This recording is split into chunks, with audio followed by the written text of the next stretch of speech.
मैं हूं आपके साथ प्रशांत पांडे और दिल्ली स्टूडियो से मेरे साथ जुड़ रही हैं मेरी सहयोगी पूजा त्रिपाठी। और आप देख रहे हैं योर स्टॉक, एक ऐसा शो जहां आपके सवालों का एक बहुत बड़ा हिस्सा हम शामिल करते हैं। हमारे दिग्गज एक्सपर्ट्स इस 1 घंटे के एक्शन पैक शो में आपके सवालों पर भरोसेमंद सलाह देते हैं। इसके अलावा हम अलग अलग पहलुओं पर भी खास विश्लेषण आपके लिए लेकर आते हैं। खबरों वाले जो स्टॉक्स हैं उन पर भी हमारी नजर रहती है। लेकिन अपने सवाल इस शो में भेजने के लिए आपको बेहद आसान सा तरीका अपनाना है। स्क्रीन के एक हिस्से में जो आप तरीके देख रहे हैं उसमें पहला जो तरीका है वो है व्हाट्सएप के जरिए, फोन्स के जरिए आप अपने सवाल हम तक पहुंचा सकते हैं। इसके अलावा अगर आप सोशल मीडिया पर एक्टिव हैं, फेसबुक, ट्विटर और इंस्टाग्राम पर एक्टिव रहते हैं, तो यहां भी आप हमारे तमाम पेजेस और हैंडल्स को फॉलो कीजिए और आसानी से यहां पर आप अपने सवाल पोस्ट कर सकते हैं। इन सारे सवालों को हम अपने शो में शामिल करते हैं। बहुत सारे सवाल हो सकता है कि 1 घंटे के एपिसोड के बावजूद आज शामिल ना कर पाए, तो निराश होने की आवश्यकता नहीं है। उन सवालों को हम अगले शो में जरूर शामिल करते हैं। और आज आपके खास सवालों का जवाब देने के लिए हमारे साथ दो बेहद खास मेहमान जुड़े हुए हैं, खास एक्सपर्ट जुड़े हैं। परिचय करा दूं सबसे पहले, हमारे साथ हैं प्रॉफिट मार्ट सिक्योरिटीज के अविनाश गोरक्षकर साहब। अविनाश जी, बहुत बहुत स्वागत आपका ईटी नाउ संदेश में। और द स्ट्रीट्स के कुणाल रामभिया जी भी हमारे साथ जुड़े हैं। कुणाल जी, आपका भी बहुत बहुत स्वागत। आप दोनों को गुड मॉर्निंग। सबसे पहले जरा बाजार पर एक नजर डाल लेते हैं। तो बाजार निफ्टी की अगर देखें तो एक बार फिर अच्छी चाल यहां पर अभी फिलहाल 60 अंक ऊपर 19,771 के लेवल पर ट्रेड करता हुआ 19,800 के करीब भी इसने आज ऊंचाई छुई। उसके अलावा सेंसेक्स को देखें तो 230 अंकों की यहां पर जबरदस्त तेजी नजर आ रही है। 66,800 के ऊपर इस वक्त ट्रेड होता हुआ। बैंक निफ्टी भी आज 250 अंकों के करीब यहां तेजी नजर आ रही है। 45,689 के लेवल पर ट्रेड करता हुआ। और इस तेजी को लीड कर रहे हैं Adani enterprises, ICICI bank, Infosys, Adani ports, axis bank जैसे स्टॉक्स। और आज भी जो एडवांसेस हैं उनका पलड़ा भारी है। 1129 एडवांसेस और 900 डिक्लाइंस, यहां पर बाजार का पूरा ब्यौरा हमने आपके सामने रखा। चलिए फटाफट से एक व्यू ले लेते हैं। कुणाल जी, सबसे पहले मैं आपके पास आना चाहूंगा। फिलहाल बाजार को किस तरह से देख रहे हैं आप? हम ये देख रहे हैं कि एक ड्रीम रन काफी समय से चल रहा है और इस ड्रीम रन पर जो छोटे बहुत ब्रेक आते हैं वो हम बस हल्की मुनाफा वसूली कह सकते हैं। Very good morning to everyone. अगर हम निफ्टी की बात करते हैं तो हमने करीब करीब 6-7 दिनों का एक कंसोलिडेशन देखा और कंसोलिडेशन के बाद हमने कल एक पहला सा ब्रेकआउट देखा और आज हमने एक गैप अप ओपन के साथ एक फॉलो थ्रू भी देखा है। बट अगर हम एक्सट्रीम द स्ट्रेंथ की बात करें तो काउंटर सेक्टर स्पेसिफिक स्ट्रेंथ तो बहुत ही अच्छी लग रही है। हमने देखा आईटी में पहले अच्छा परफॉर्म किया, अब बैंकिंग सेक्टर परफॉर्म कर रहा है और इसी वजह से ये इंडाइसेस टिके हुए हैं। थोड़ा सा कॉशियस होने की डेफिनेटली जरूरत है। Short term point of view से यहाँ पे नई बाइंग तो डेफिनेटली नहीं की जा सकती because risk reward ratio unfavourable है। बट अगर निफ्टी फ्यूचर्स के सपोर्ट की बात करें तो वो बैठ रहा है करीब करीब 19,550 पे। प्रेजेंट लेवल से 225 पॉइंट दूर है। अगर यहाँ से थोड़ी सी मुनाफा वसूली आती है तो 19,950 के करीब हम बाइंग की सलाह देंगे। ट्रेंड पॉजिटिव है, सो ट्रेंड के साथ ही बने रहेंगे, बट प्रेजेंट लेवल पे थोड़ा सा कॉशियस होने की जरूरत है। बिल्कुल। तो ये है सलाह इंडाइसेस पर। लेकिन चलिए अब आगे बढ़ते हैं और अब आपके सवालों को भी शामिल करते हैं। सवाल पूछने का तरीका आपको बता ही दिया है, लगातार आपके स्क्रीन पर फ्लैश होता रहेगा। और इस बीच पहले दर्शक भी हमारे साथ मौजूद हैं, दिल्ली से जितेंद्र जुड़ चुके हैं। जितेंद्र जी नमस्कार, किस स्टॉक पर सवाल है आपका, पूछिए। नमस्कार जी, मेरा कल्याण ज्वेलर्स पे सवाल है। 1100 शेयर है मेरे पास, मैंने लिया था 75 रुपए 8 पैसे कुछ ऐसी। इसके बारे में ये पूछना है कि मेरा लॉन्ग टर्म का व्यू है, मतलब मैं इसको आगे कंटिन्यू करूँ, क्या करूँ?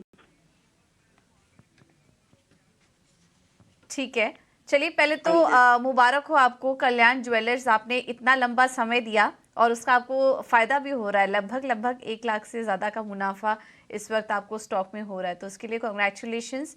कल्याण ज्वेलर्स, यहाँ पर अविनाश जी आपसे राय लेना चाहेंगे। मुझे याद है जब पहली तिमाही के अपडेट आए, काफ़ी अच्छी कमेंट्री भी थी और उस बीच ज्वेलरी स्टॉक्स में अच्छी तेज़ी भी देखी और ऐसा ही कुछ रनअप हमने कल्याण ज्वेलर्स में भी देखा। पिछले 1 महीने में ही करीब 30% चल चुका स्टॉक, 180 का हाई भी लगाया और उसी में इनको भी काफ़ी फायदा हुआ। बट लॉन्ग टर्म व्यू है इनका कल्याण ज्वेलर्स में, अभी भी बने रहना चाहिए इन्हें या फिर जो मुनाफा हो रहा है वो लेकर निकल जाए? गुड मॉर्निंग पूजा। देखिए मुझे लग रहा है कि काफ़ी अच्छे लेवल पे इन्होंने कल्याण ज्वेलर का स्टॉक लिया है और मुझे लग रहा है कि जिस प्रकार की Q1 की बिज़नेस कमेंट्री मैनेजमेंट ने दी है, नंबर 1 Q1 के नंबर्स भी काफ़ी स्ट्रॉन्ग आएँगे ऐसा अनुमान लग रहा है। ओवरऑल जो ज्वेलरी मार्केट है इंडिया में वो काफ़ी तेज़ी से बढ़ रहा है, प्लस जो अनऑर्गेनाइज़ सेक्टर है वो भी ऑर्गेनाइज़ सेक्टर के अंडर आ रहा है। तो यहाँ पे जो ब्रांडेड प्लेयर्स है, स्पेशली कल्याण ज्वेलर्स के जैसे जो ब्रांड काफ़ी एग्रेसिवली चलाते हैं, इनको डेफिनिटली फ़ायदा होना चाहिए। लेकिन अगर इनके रिस्क रिवॉर्ड की बात करें तो मैं इनको यही कहूँगा कि आपने 1100 शेयर लिए तो कम से कम अपना कैपिटल यहाँ से रिकवर कर लीजिए, ताकि जो बैलेंस क्वांटिटी ऑफ शेयर्स है वो पूरी तरह से आपको फ्री ऑफ कॉस्ट होंगे। तो थोड़ा-सा मुनाफ़ा वसूल करना बहुत वाजिब है, क्योंकि 75 में इन्होंने लिया है, अभी प्राइस करीबन 175 है, तो ऑलमोस्ट डबल हो चुका है। तो डेफिनिटली थोड़ा प्रॉफिट बुक कर लीजिए, अपना कैपिटल रिकवर कर लीजिए और बैलेंस क्वांटिटी होल्ड कर लीजिए, क्योंकि आने वाले साल, डेढ़ साल में हमें लग रहा है कि जो ब्रांडेड ज्वेलरी स्पेस है वहाँ पे बहुत अच्छी पोटेंशियल री-रेटिंग के लिए मौजूद है। तो मेरे ख्याल से बैलेंस क्वांटिटी होल्ड करें और डेफिनिटली थोड़ा मुनाफा वसूल करें। ठीक है, तो यहाँ पर मुनाफा वसूली की आपको सलाह और ख़ास रणनीति बनाने की सलाह। और इस बीच एक और दर्शक हमारे साथ जुड़ चुके हैं, किरण है पुणे से। किरण नमस्कार, पूछें अपना सवाल। नमस्कार सर। हेलो। जी जी नमस्कार, पूछें अपना सवाल। मेरा प्राज इंडस्ट्री पे सवाल है सर। मेरे पास 200 शेयर है जी। 91 एवरेज है मेरा, तो क्या करूं अभी? अच्छा, लॉन्ग टर्म इन्वेस्टर हूँ। ठीक है, लॉन्ग टर्म इन्वेस्टर हैं और फिलहाल अच्छे खासे मुनाफे में हैं। बहुत ही लोअर लेवल्स पर इन्होंने ये लिया। क्या नज़रिया होगा इस पे कुणाल? प्राज इंडस्ट्रीज, पिछली दफ़ा भी हमने इस पे चर्चा की थी और पिछले हफ्ते भी ये स्टॉक अच्छा खासा मूव इसने दिखाया था। आज थोड़ा दबाव है इस पे। अगर हम प्राज इंडस्ट्रीज के ओवरऑल फॉर्मेशन की बात करते हैं तो इसमें हमने बहुत ही अच्छा रनअप देखा था 2020 से 2021 के बीच। मार्च 2021 से लेके अब तक इस काउंटर ने कोई खास परफॉर्मेंस नहीं दिखाया, ये एक साइडवेज कंसोलिडेशन में आ चुका है। और अगर हम फॉर्मेशन की बात करें तो इसमें चैनल फॉर्मेशन है, सपोर्ट बन रहा है 310 का, और इसका जो रेजिस्टेंस आ रहा है वो करीब करीब 425 से 430 के करीब आ रहा है। और इसका अगर हम प्रीवियस हाई की बात करें तो अक्टूबर 2022 में इस काउंटर ने 460 का लेवल भी बताया था। बिकॉज हमारे व्यूअर इन्वेस्टर हैं, इनको लंबी अवधि के लिए इसका नजरिया चाहिए, तो यहाँ पे बने रहने की सलाह होगी। और इससे हमें stop loss as of now लगाने की जरूरत नहीं है, क्योंकि ये साइडवेज कंसोलिडेशन में ही काउंटर है। अगर ये काउंटर 450 460 के ऊपर निकलता है तो यहाँ से एक बहुत ही लंबी अवधि की नई रैली भी शुरू हो सकती है। So keep a watch, as of now बने रहे, और 450 460 के ऊपर निकलता है तो फिर से एक बार किसी का व्यू ले लें, शायद इसमें अच्छा मुनाफा आगे जाके मिल सकता है। ठीक है, तो यहाँ पर बने रहने की आपको सलाह, लेकिन जो सलाह है उसमें कई सारी रणनीति सुझाई गई हैं कुणाल जी के जरिए, तो उन रणनीति पर विचार करें और आगे के व्यूज़ के लिए एक बार फिर आपको रिव्यू करना होगा। आप दोबारा ईटी नाउ स्वदेश पर जिन लेवल्स के बारे में सुझाव दिया गया है उस वक्त एक बार फिर ईटी नाउ स्वदेश को कॉल लगाएं और फिर हम आपको बेहतर राय देंगे। कमेंट लेकर आते हैं जिसमें कि हम आपको बताते हैं कि ऑप्शन के जरिए कमाई के मौके कहाँ नजर आ रहे हैं। तो रुक करते हैं ये अगले सेगमेंट का, ऑप्शंस की चैंपियन।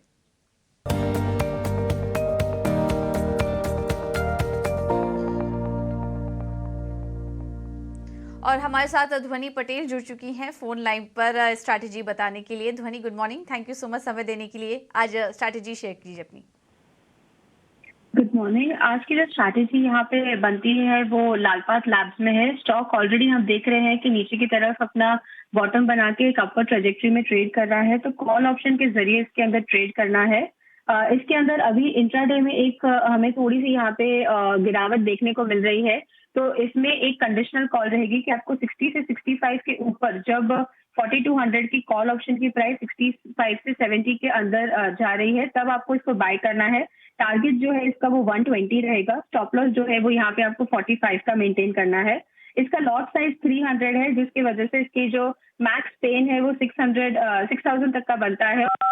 फायदा जो यहाँ पे है वो 16,500 तक का हो सकता है। 19,500 का यहाँ पे आपको मार्जिन रिक्वायर्ड रहेगा।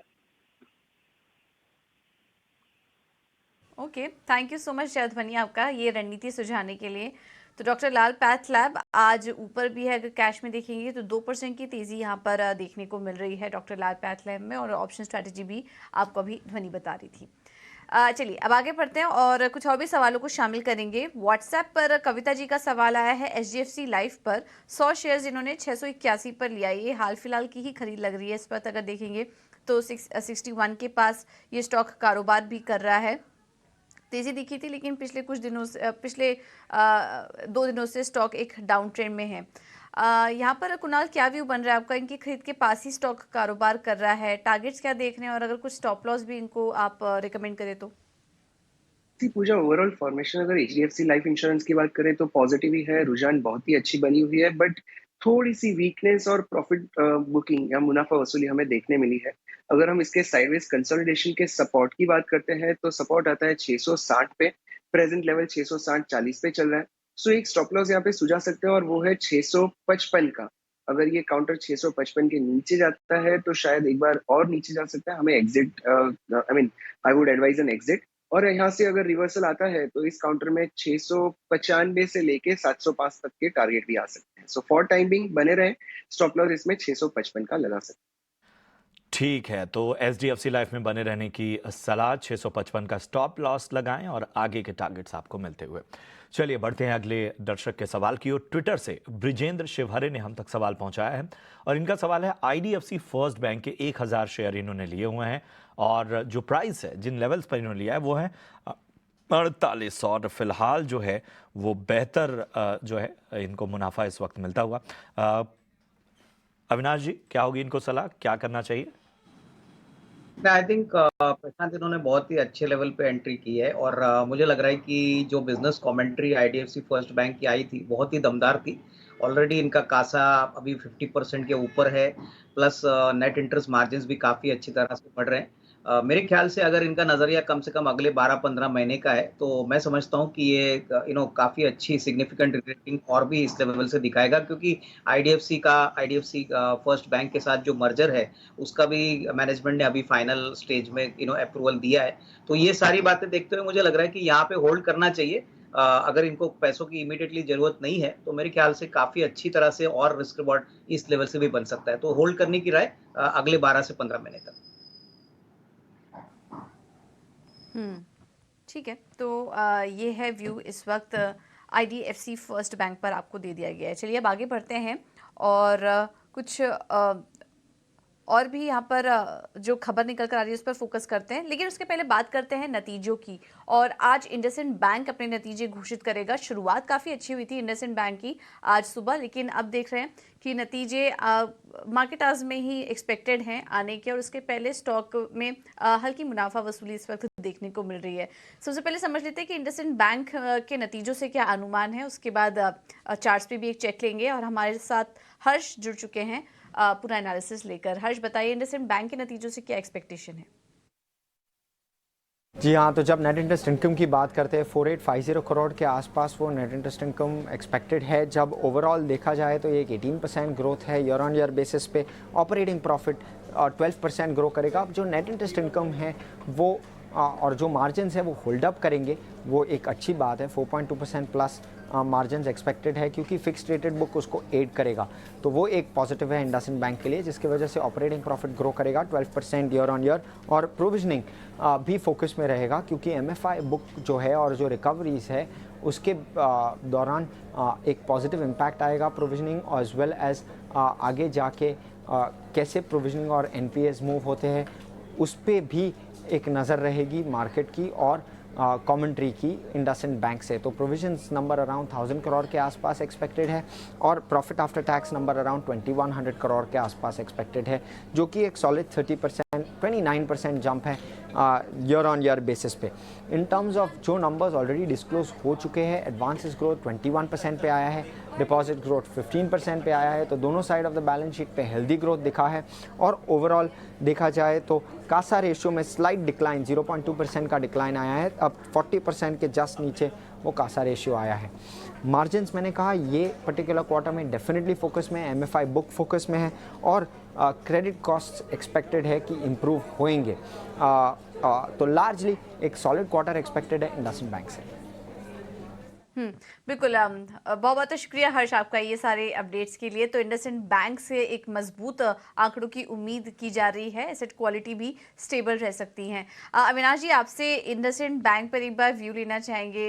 इस बार के नतीजों में आप क्या वॉच करेंगे और किस तरह से नंबर एक्सपेक्ट करें, और करंट लेवल पर अगर किसी को एंट्री लेनी हो तो क्या सलाह देंगे? नहीं, बिल्कुल देखिए, इंडसइंड बैंक के नंबर्स हमको लग रहा है काफ़ी स्ट्रॉन्ग आएँगे। मोस्ट इम्पोर्टेंटली इनके एसेट क्वालिटी की बात करें या लोन बुक ग्रोथ की बात करें, तो मुझे लग रहा है कि ये दोनों आंकड़े अच्छी तरह से इम्प्रूवमेंट इस क्वार्टर में दिखाने का पोटेंशियल रखते हैं। और जिस प्रकार से अभी क्रेडिट ग्रोथ सिस्टम में हो रहा है, 12-13% का ग्रोथ दिख रहा है, मुझे लग रहा है कि इंडसइंड बैंक को भी अपनी बैलेंस शीट इंक्रीज करने में डेफिनेटली सुविधा मिलेगी। कहीं न कहीं मुझे लग रहा है कि जो कमेंट्री मैनेजमेंट की रहेगी आगे ग्रोथ को लेके, स्पेशली लोन बुक और डिसबर्समेंट्स पे और एसेट क्वालिटी पे, वो मेरे ख्याल से काफ़ी इंपॉर्टेंट है। बट जिनको रिजल्ट्स के पहले भी खरीदना है लंबा अवधि के लिए, मेरे ख्याल से डेफिनेटली मौका अच्छा है। बट टाइम फ्रेम आपको कम से कम 12-15 महीना रखना है, तो डेफिनेटली ये बाय ऑन डिक्लाइन वाला काउंटर है। अच्छी खासी रिस्क रिवॉर्ड इसमें बन सकती है। ऑलराइट। तो ये है इंडसइंड बैंक। आप मौजूदा लेवल पर भी एंट्री ले सकते हैं, अच्छे रिस्क रिवॉर्ड यहाँ पर देखने को मिल सकते हैं। और नतीजे हर्ष ने बताया कि काफ़ी स्ट्रॉन्ग नंबर्स इस बार एक्सपेक्टेड हैं बैंक से। चलिए, इस पूरे शो में बीच बीच में हम खास विश्लेषण, कुछ खास जानकारियां आपके लिए लेकर आएंगे, और हर दिन की तरह आज भी कमोडिटी मार्केट की बारीक बातों को बेहद आसान भाषा में लेकर आए हैं हमारे सहयोगी विश्व मोहन। चलिए विश्व मोहन का रुख करते हैं और देखते हैं कि आज कमोडिटी की एबीसीडी में क्या है खास।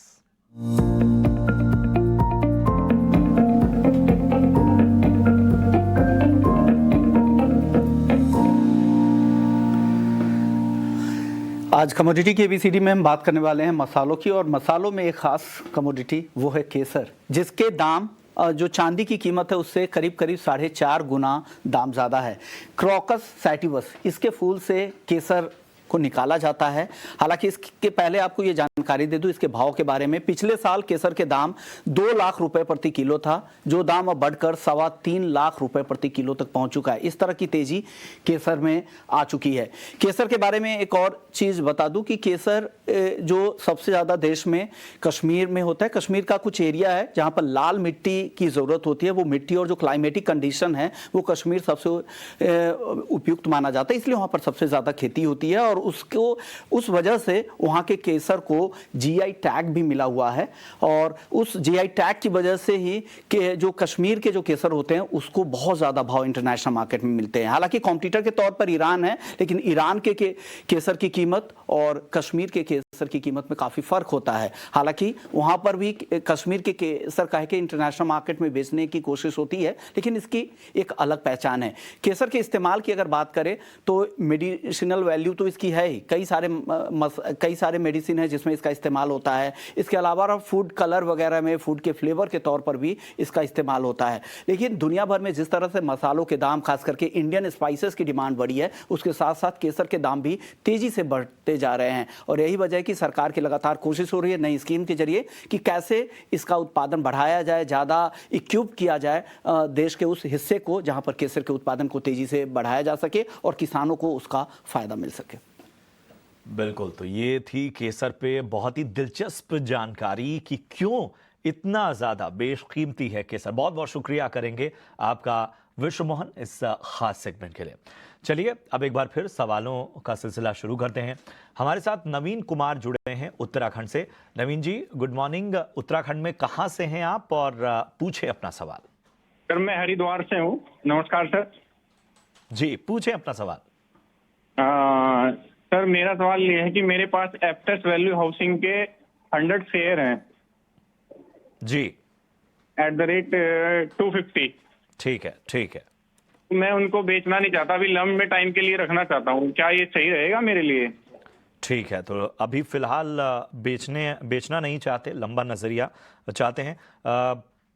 अविनाश सर, मैं आपके पास आना चाहूँगा। स्टॉक को देखें तो आज अच्छा खासा दबाव है, लगभग 3.25% का, और पिछले दिनों में देखें तो 14 जुलाई को यहाँ पर एक अच्छी रैली नज़र आई थी। इनके लेवल से देखें तो थोड़ा सा मुनाफा इन्हें हो रहा है, लेकिन लंबा नज़रिया चाहते हैं कि इस अगर स्टॉक को रखना हो तो क्या रखना बेहतर रहेगा? प्रशांत, मुझे लग रहा है कि देखिए इनका नजरिया अगर अगले 12-15 महीने का है तो एप्टस हाउसिंग में जरूर ये निवेशित रह सकते हैं। सबसे पहली बात तो देखिए हाउसिंग फाइनेंस कंपनीज में एक बहुत बड़ा पॉजिटिव रुझान हमको दिख रहा है, क्योंकि overall real estate sector India में काफी तेजी से बढ़ रहा है और कहीं ना कहीं रियल एस्टेट सेक्टर में अगर तेजी होती है तो हाउसिंग फाइनेंस कंपनीज को भी ऑब्वियसली इसका बेनिफिट मिलता है। प्लस मुझे लग रहा है कि इनका कॉस्ट ऑफ बोरोइंग भी काफी मैनेजेबल है। प्लस जिस प्रकार के डिसबर्समेंट और लोन बुक ग्रोथ हो रहा है, हमको लग रहा है कि FY24 एक अच्छा साल एप्टस के लिए साबित होगा। तो यहाँ पे होल्ड करें, थोड़ा सा समय जरूर लग सकता है इस स्टॉक के लिए, लेकिन फंडामेंटल्स काफी अच्छे हैं। तो मेरे ख्याल से अगर 12-15 महीने का टाइम फ्रेम ये रख सकते हैं तो अच्छी खासी रिस्क रिवॉर्ड मिलेगी, तो होल्ड करने की राय। ठीक है, तो होल्ड करने की राय स्टॉक में। अगला सवाल ले लेते हैं और नागपुर से हमारे साथ घनश्याम जी जुड़े हैं। नमस्कार सर, पूछिए किस स्टॉक पर सवाल है आपका। ओके, चलिए लाइन डिस्कनेक्ट हो गई है, लेकिन इनका सवाल है हमारे पास। चंबल फर्टिलाइजर्स के शेयर्स हैं इनके पास, 4000 शेयर्स इन्होंने 330 पर लिया हुआ है और वहां से ये स्टॉक काफ़ी ज़्यादा टूट चुका है और इनको नुकसान भी हो रहा है। 2.5 लाख से ज़्यादा का नुकसान इस वक्त इस स्टॉक में झेल रहे हैं, क्योंकि क्वांटिटी भी काफ़ी ज़्यादा ले रखी है। कुणाल, आपसे समझना चाहेंगे थोड़ा लॉन्ग टर्म का अगर चार्ट देखें, लॉन्ग टर्म नहीं मतलब 6 महीने के आसपास का, तो हम देख रहे हैं कि स्टॉक एक रेंज में फंसा हुआ है और ओवरऑल डाउन ट्रेंड बना हुआ है और इनके खरीद भाव से तो ये स्टॉक काफ़ी नीचे आ चुका है। अभी क्या करें? जंबल फर्टिलाइजर में उतार चढ़ाव तो बना ही रहता है, हम देखते हैं स्टॉक में। रुकना चाहिए इन्हें कुछ रिकवरी के लिए? सो पूजा, अगर मैं ओवरऑल लंबे अवधि के चार्ट की बात करता हूँ और वीकली चार्ट्स देखता हूँ, तो जून 2022 से लेके अब तक आपको ये कि इसमें साइडवेज कंसोलिडेशन दिखेगा। इस काउंटर ने करीब करीब 3 बार, तीसरी बार जो प्रेजेंट लेवल है वहां पे दैट इज 260 लेवल्स पे 3 बार रीटेस्ट किया है और अभी भी ये 260 लेवल्स के करीब करीब ट्रेड हो रहा है। और अगर हम ऊपर के रेजिस्टेंस की बात करते हैं तो 312 से 315 का एक स्ट्रॉन्ग रेजिस्टेंस है as of now, because counter is near to the extreme low level. यहाँ पे बने रहने की सलाह होगी। एनी चांस अगर ये काउंटर 260 या 255 पे आता है और हमारे अगर व्यूअर को कंफर्ट हो तो डेफिनेटली यहाँ पे बाइंग भी की जा सकती है because of favourable risk reward ratio. अब ये नई जो बाइंग है इसका स्टॉप लॉस हम रखेंगे 240 का। अगर काउंटर 240 के नीचे आता है तो ये नई पोजीशन, इनफैक्ट पुरानी पोजीशन में भी लॉस बुक करना होगा। अगर यहाँ से रिवर्सल आता है तो एक 290 तक का उछाल भी देखने मिल सकता है। सो फॉर टाइम बिंग बने रहे, 260 के करीब बाइंग करने की सलाह होगी और 240 का स्टॉप लॉस बनेगा। ठीक है, तो चंबल फर्टिलाइजर में आपको बने रहने की सलाह, कुछ अहम लेवल्स का भी सुझाव आपको मिलता हुआ। चलिए अगले कॉलर की ओर बढ़ते हैं। पुष्पेंद्र कुमार जी हमारे साथ जुड़े हैं। पुष्पेंद्र जी नमस्कार, पूछें अपना सवाल और सबसे पहले ये बताएं कि आप देश के किस हिस्से से हैं, कहां से हैं? नमस्कार सर, पुष्पेंद्र कुमार बोल रहा हूँ सर, मैं यूपी फरुखाबाद से। जी, पूछें अपना सवाल।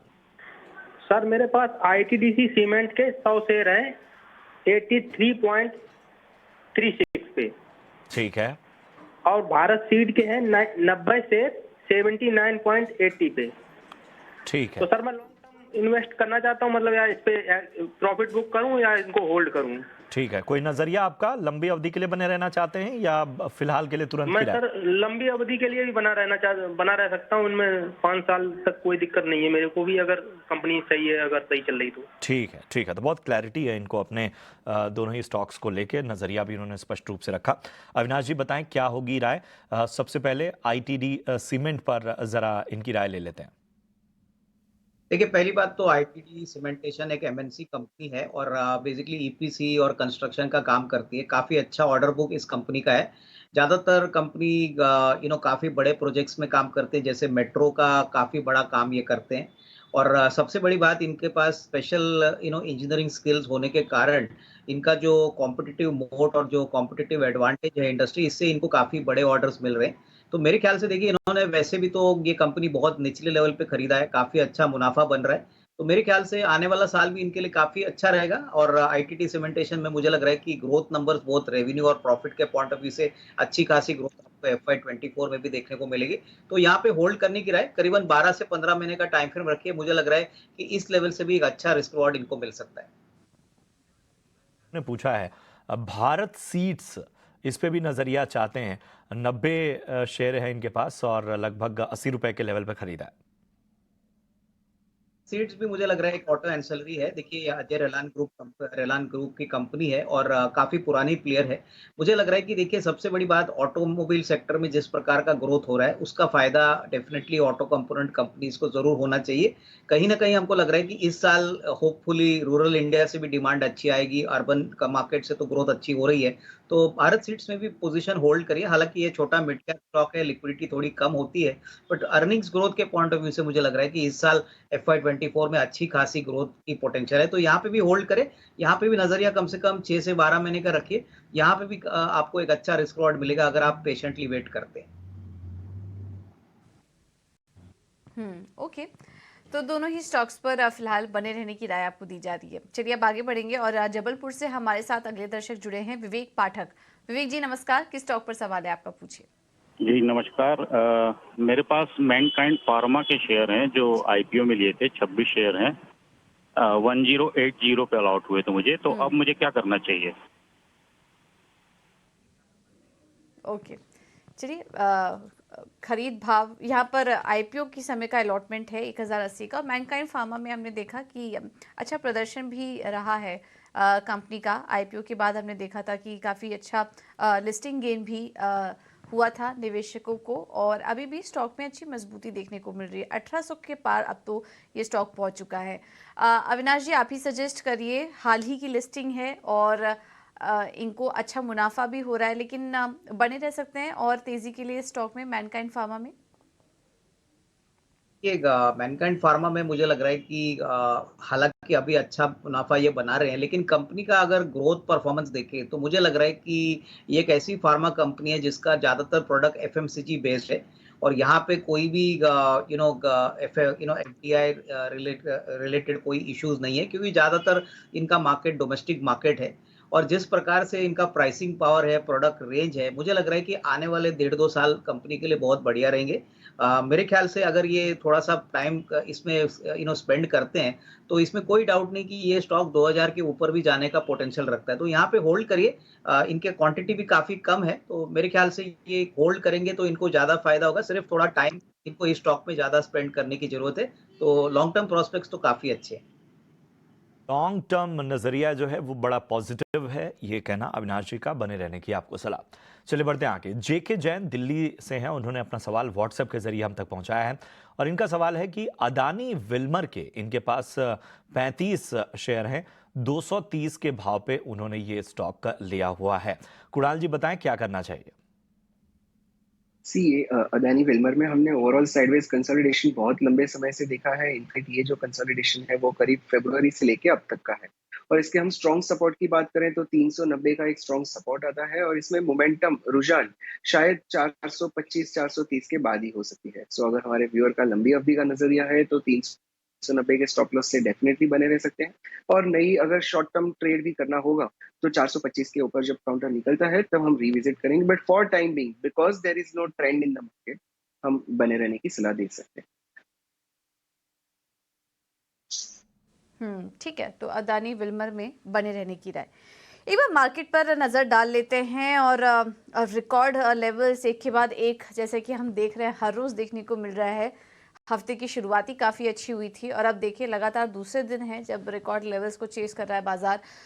निफ्टी अब 19,800 के भी पार निकल चुका है इस वक्त और हम देख रहे हैं कि सेंचुरी लगा चुका है। 100 अंकों की तेज़ी इस वक्त निफ्टी में देखने को मिल रही है। सेंसेक्स में 400 अंकों की तेज़ी है, अभी तक के अपने ऊपरी स्तर पर कारोबार कर रहा है और बैंक निफ्टी में भी 370 अंकों की तेज़ी है। तो शानदार है सेटअप इस वक्त बाजार का।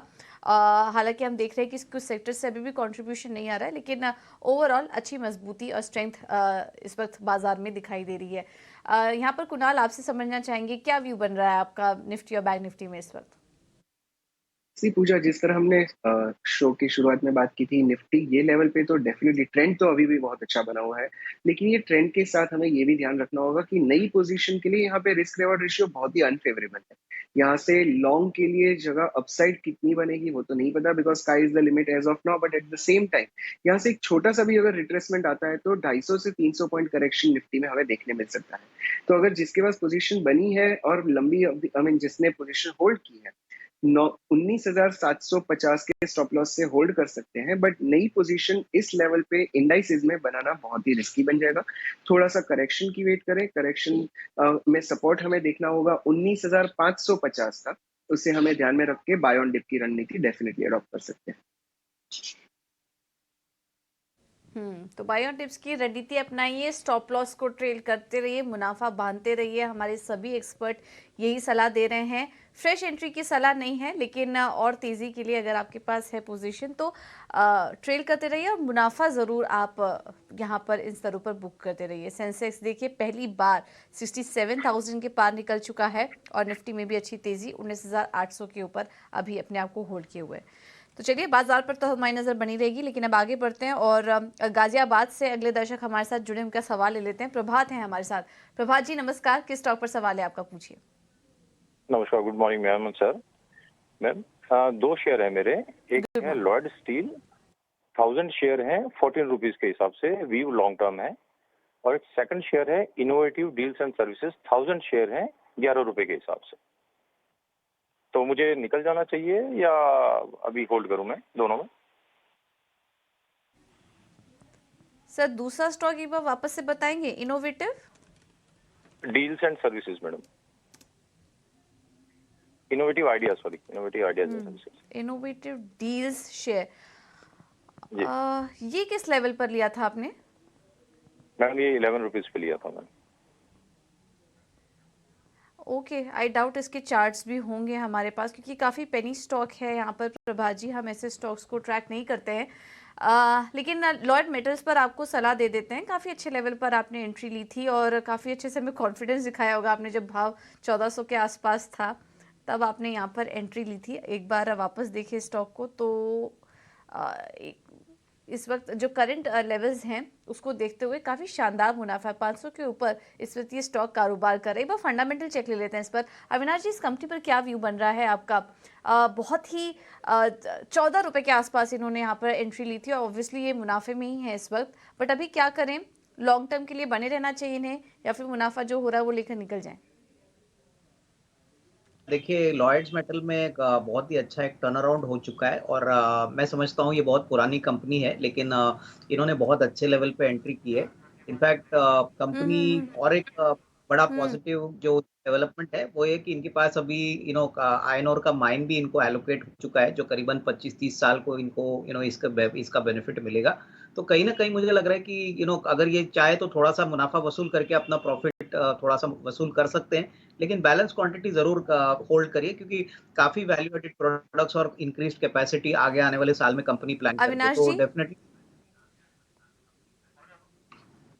अविनाश जी आपको रोकना चाहूंगी, ये लॉयड मेटल्स पर सवाल नहीं है इनका, लॉयड स्टील्स पर सवाल है। ये 14 पर इन्होंने लिया था और अब 33 के पास कारोबार कर रहा है।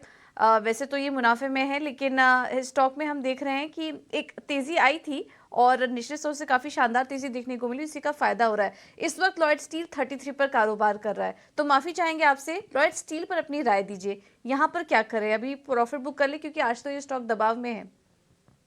नहीं, मेरे ख्याल से ये शायद एक दूसरी ग्रुप कंपनी है और शायद आपने जो पहले कंपनी की वो काफी प्रॉफिटेबल है। इस कंपनी में मुझे लग रहा है पूजा कि अगर हो सके तो इनको मुनाफा वसूल करना चाहिए, क्योंकि ये काफी छोटी कंपनी है। बेसिकली इतना बड़ा भी इनका बिजनेस कारोबार नहीं है और फॉर्चुनेटली इनका कॉस्ट प्राइस मार्केट प्राइस से कम है। तो डेफिनेटली यहाँ पे मुनाफा बांध लीजिए और मेरे ख्याल से कोई दूसरे अच्छे विकल्प में पैसा डालिए। तो मुनाफा बुक कर लीजिए, आप लकी हैं अगर आप इसको कंपनी में इस कंपनी में आपको मुनाफा हो रहा है, क्योंकि ये भी कंपनी हमारे डेटाबेस में नहीं है। यूजुअली ये छोटी कंपनियां पेनी स्टॉक्स हम ट्रैक नहीं करते हैं, ना इस पर हमारे एक्सपर्ट सलाह देते हैं, लेकिन दोनों ही कंपनियों में आपको सजेशन यही होगा कि अगर आप मुनाफे में हैं तो निकल जाएं और नुकसान भी हो रहा है तो भी निकल जाएं। हमने शो के दौरान काफ़ी अच्छी कंपनियों पर चर्चा की, आप वहां पर एंट्री ले सकते हैं। तो फिलहाल दोनों ही कंपनियों से एग्जिट कर लीजिए। चलिए एक छोटे से ब्रेक के लिए प्लीज से हमारे साथ जुड़े हैं जेके जैन साहब, बहुत बहुत स्वागत आपका ईटी नाउ स्वदेश में। पूछें अपना सवाल। कुछ तकनीकी खामी है जिसकी वजह से उनकी कॉल ड्रॉप हो गई है, लेकिन सवाल उनका हमारे साथ है तो वो सवाल पूछ लेते हैं। हीरो मोटो के इनके पास 20 शेयर हैं और 3500 के भाव पे इन्होंने ये स्टॉक लिया हुआ है। फिलहाल नुकसान में चल रहे हैं। चलते हैं अविनाश जी के पास। अविनाश जी बताएं, हीरो मोटो पे क्या है नजरिया? नहीं, मेरे ख्याल से देखिए कंपनी का परफॉर्मेंस की बात करें तो मुझे लग रहा है कि इस साल बहुत समय के बाद टू व्हीलर सेक्टर में एक पॉजिटिव रुझान आपको देखने को मिला है और हीरो मोटरकॉर्प में इलेक्ट्रिक व्हीकल्स को लेके काफी बड़ा एग्रेसिव ग्रोथ प्लान अनाउंस किया है। इन्होंने हाल ही में हार्ली डेविडसन की जो बाइक लॉन्च की है वो भी बहुत ही बड़ी एक अपॉर्चुनिटी है प्रीमियम बाइक सेगमेंट में। हमको लग रहा है कि काफी हद तक काफी बड़ा मार्केट शेयर वो प्रीमियम बाइक्स में कमाने की कोशिश कर रही है। ओवरऑल जो टू व्हीलर मार्केट है, अच्छा मानसून है तो रूरल मार्केट से डिमांड भी अच्छी होगी। इन्वेस्टर को मैं यही कहूंगा कि थोड़ा सा ऊपरी लेवल पे इन्होंने स्टॉक खरीदा है, अगर हो सके तो थोड़ा सा एवरेज कर सकते हैं और लंबा नजरिया रखिए, कम से कम 12-15 महीने का। मुझे लग रहा है कि आने वाले 12-15 महीने में रिस्क रिवॉर्ड काफी अच्छा रहेगा, तो करंट प्राइस पे थोड़ा एवरेज करें और पोजीशन यहाँ पे होल्ड करें। ठीक है, तो ये है व्यू हीरो मोटो पर। ट्विटर पर अगला सवाल आया है अंकुश जी का और इनका सवाल है धर्माज क्रॉप गार्ड पर 30 शेयर्स 237 पर लिए हैं। ये भी हाल फिलहाल की ही लिस्टिंग है और लिस्टिंग के भाव से, इशू भाव से अगर देखेंगे तो स्टॉक काफ़ी नीचे आ चुका और 170 के आसपास स्टॉक इस वक्त कारोबार कर रहा है। इनका जो लेवल था ये 237 का था। अविनाश जी कैसी लग रही है आपको कंपनी? फंडामेंटल लिहाज से क्या पॉजिटिव नज़रिया है आपका या फिर निकल जाए स्टॉक से? नहीं, बिल्कुल। देखिए पूजा, धर्मज कॉर्प एक काफी वेल नोन एग्रोकेमिकल प्लेयर है और हालांकि इनकी आईपीओ प्राइस काफी ऊपरी लेवल की थी। देखिए सबसे बड़ा दिक्कत का प्रॉब्लम एंटायर एग्रोकेमिकल सेक्टर को पिछले 2-3 क्वार्टर से जो सफर करना मिला है वो बेसिकली प्राइस इरोजन काफी हो चुकी है। इन्वेंट्री काफी बड़ी मात्रा में इंडस्ट्री में एक्यूमुलेट हुई थी। हमको लग रहा है कि सितंबर तक का जो सिनेरियो है वो थोड़ा सा डिफिकल्ट रहेगा। सितंबर के बाद आपको अच्छी पॉजिटिविटी देखने को मिलेगी। तो धर्मज क्रॉप में मैं समझता हूं कि अगर इनका नजरिया कम से कम अगले 12-15 महीने का है, क्योंकि इस सीजन में तो डेफिनेटली कोई बड़ी बढ़त धर्मज क्रॉप या कोई दूसरे एग्रोकेमिकल कंपनी को मिलेगी ऐसा लग नहीं रहा है। अगला साल का अगर आउटलुक देखें और होपफुली अगर मानसून अच्छे होते हैं तो डेफिनेटली अच्छा रिस्क रिवॉर्ड बन सकता है। तो मैं इनको यही कहूंगा कि लॉस में मत पोजीशन बेच दीजिए, थोड़ा सा समय यहाँ पे अगर ये स्पेंड करते हैं तो रिस्क रिवॉर्ड इनको काफी अच्छा मिल सकता है। यहाँ पर जो है अगर आप थोड़ा समय देते हैं स्टॉक को तो रिस्क रिवॉर्ड बेहतर हो सकते हैं। चलिए बढ़ते आगे। सुनील हैं दिल्ली से और फेसबुक के जरिए उन्होंने अपना सवाल हम तक पहुंचाया है और इनका सवाल है प्रकाश पाइप्स के 1600 शेयर इनके पास हैं। 172 के भाव पे प्रकाश पाइप्स के इन्होंने स्टॉक लिया हुआ है। कुणाल जी बताएं क्या होगा नजरिया प्रकाश पाइप्स पे? हमें अगर इसके हम थोड़े से लंबी अवधि के चार्ट की बात करें तो जून 2021 से लेके अब तक ये काउंटर एक अगेन साइडवेज कंसोलिडेशन में रहा है। करीब करीब 4 बार इस काउंटर ने 190 लेवल्स टेस्ट किए, 190-195 का जोन टेस्ट किया है और वहीं से इसमें मुनाफा वसूली देखी है और काउंटर बॉटम बनाता है 135 का। प्रेजेंटली 190 के अराउंड चल रहा है, 187 पे चल रहा है और इनफैक्ट ये वीक का अगर आप हाई देखें तो 192 है, फिर से वही रेजिस्टेंस पे पहुंचा हुआ है। सो हमारे व्यूअर का अगर शॉर्ट टर्म का नजरिया होगा तो डेफिनेटली यहाँ पे प्रॉफिट बुक करके एग्जिट करने की सलाह होगी, पोजीशन यहाँ से एग्जिट कर दें। और अगर लंबी अवधि का नजरिया है तो डेफिनेटली बने रहें। अगर ये काउंटर 195 या 200 के ऊपर निकलता है तो यहाँ से एक नई रुझान भी शुरू हो सकती है। 230 से 35 तक के टारगेट भी आ सकते हैं, बट शॉर्ट टर्म के लिए 195 का स्ट्रॉन्ग रेजिस्टेंस है, एग्जिट करने की सलाह बनी ने की सलाह मिलती हुई। चलिए उसी के साथ सवालों का सिलसिला हमें यहीं रोकना होगा। अपने दोनों खास एक्सपर्ट्स अविनाश जी और इसके साथ ही कुणाल, आप दोनों का बहुत बहुत शुक्रिया खास विश्लेषण के लिए और हमारे दर्शकों को अहम सलाह देने के लिए। फिलहाल मुझे और पूजा हम दोनों को दीजिए इजाजत। ईटी नाउ स्वदेश।